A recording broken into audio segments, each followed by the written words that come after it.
దుగ్గొండి మండలం స్వామిరావుపల్లి గ్రామ సర్పంచ్ ఎన్నికల ప్రచారంలో పాల్గొని ఎమ్మెల్యే దొంతి మాధవరెడ్డి పాల్గొని కాంగ్రెస్ పార్టీ బలపరిచిన సర్పంచ్ అభ్యర్థి తప్పెట్ల రమేష్ కత్తెర గుర్తుకు ఓటేసి భారీ మెజార్టీతో గెలిపించాలని ఎమ్మెల్యే కోరారు. గ్రామాల అభివృద్ధి కావాలంటే అది కాంగ్రెస్ ప్రభుత్వంతోనే సాధ్యమవుతుందని, ఇందిరమ్మ రాజ్యంలో ప్రతి గ్రామానికి ఇందిరమ్మ ఇండ్లు ఇచ్చిన ఘనత కాంగ్రెస్ పార్టీదని, గ్రామాల అభివృద్ధి చేసింది కాంగ్రెస్ పార్టీ అని ప్రజలకు వివరించి చెప్పారు.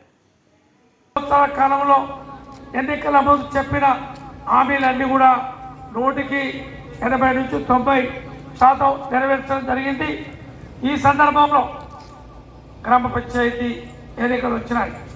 ఈ గ్రామ పంచాయతీ ఎన్నికల్లో కాంగ్రెస్ పార్టీ బలపరిచిన అభ్యర్థి తప్పెట రమేష్ గారు, వారి వార్డు సభ్యులు, మీరు ఏదైతే 14వ తారీఖు 7 గంటల నుంచి 1 గంట వరకు ఇప్పటి వరకే పోయి మరిలో ఉండి మీరు గెలిపిస్తే వచ్చిన 3 సంవత్సరాల కాలంలో ఈ యొక్క ఇందిరమ్మ పాలనలో 5 సంవత్సరాల కాల పరిమితిలో ఇందిరమ్మ పాలన 3 సంవత్సరాలు, ఆ పైన 5 సంవత్సరాలు మీ యొక్క గ్రామానికి కావాల్సిన మౌలిక వసతులు, రాష్ట్రంలో ఇళ్ల నిర్మాణం, ఏదైతే రైతుల సంక్షేమం, ఆరోగ్యశ్రీ 200 యూనిట్లు ఏదైతే ఉచితంగా అందించడం, ఉచిత బస్సు సౌకర్యం, మహిళా సోదరులకి వడ్డీ లేని రుణంతో పాటు ఈరోజు మీ యొక్క రమేష్ గెలిపించినట్లయితే తప్పకుండా మురికి కాలువలు,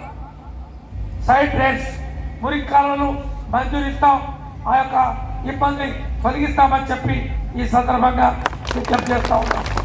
అంతేకాకుండా మన యొక్క గ్రామం నుంచి ముందూరు పోయే ఆ యొక్క రైతులు వ్యవసాయ భూములకి ఆ యొక్క రోడ్ అడుగుతూ ఉన్నారు. సర్పంచ్ ఎన్నిక కాగానే ఈ ఎండాకాలంలో పంటలన్నీ కూడా ఏదైతే రబీలో అంటే యాసి పంటలు ఉన్నట్టయితే అవి తొలగించిన తర్వాత చక్కటి రోడ్డు నిర్మాణానికి మంజూరిస్తారు, రోడ్డు నిర్మాణం చేసుకునే అవకాశం కల్పిస్తారు. హనుమాన్ టెంపుల్ కూడా మీరు సహకారం అందరూ కూడా ఏదైతే సర్పంచ్కి అందించండి, ఆ యొక్క టెంపుల్ కూడా నిర్మాణం చేసి అవకాశం కల్పించాలని చెప్పి మనం చేస్తూ ఉన్నాం. ఏదైతే శివాజీ విగ్రహాన్ని ఆ యొక్క విగ్రహానికి స్థలము, ఆ యొక్క విగ్రహానికి కావలసిన ఏదైతే మెటీరియల్ అన్ని కూడా ఇప్పిస్తామో ఆ విగ్రహం మాత్రం మీ తోకల శ్రీనివాస్ రెడ్డి దాతగా ఉండి ఆ యొక్క విగ్రహం ఇప్పిస్తానని చెప్పి మనం చేస్తూ ఉన్నాం. ఆ యొక్క ఏదైతే మెటీరియల్ సిమెంట్ కానీ, కంకర కానీ, ఇసుక కానీ అది ఏర్పాటు చేస్తారు, మీరు ఉండి కాబట్టి ఏర్పాటు చేసుకుంటే సహకారం అందించి అది ఆవిష్కరించే ఏర్పాటు చేస్తామని చెప్పి ఈ సందర్భంగా మనం చేస్తూ ఉన్నాం.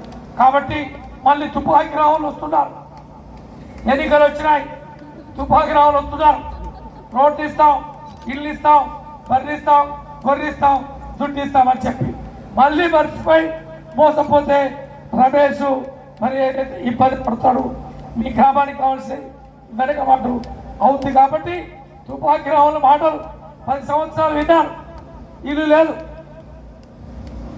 పెన్షన్ లేదు, మాఫీ లేదు, రోడ్ల పరిస్థితి అంతే ఉంది. చక్కటి రోడ్డు మహమ్మద్ గౌస్పల్లి నుంచి దుగ్గొండి వరకు ఆ రోడ్డు ఏర్పాటు చేశాం. చాలా చక్కగా ఈ రోడ్డు కంటే చాలా బ్రహ్మాండంగా మీకు ఏర్పాటు చేస్తే 2 కోట్లు 3 కోట్లు అయింది. కానీ మరిన్ని అప్డేట్స్ కోసం మా ఛానల్ని సబ్స్క్రైబ్ చేయండి.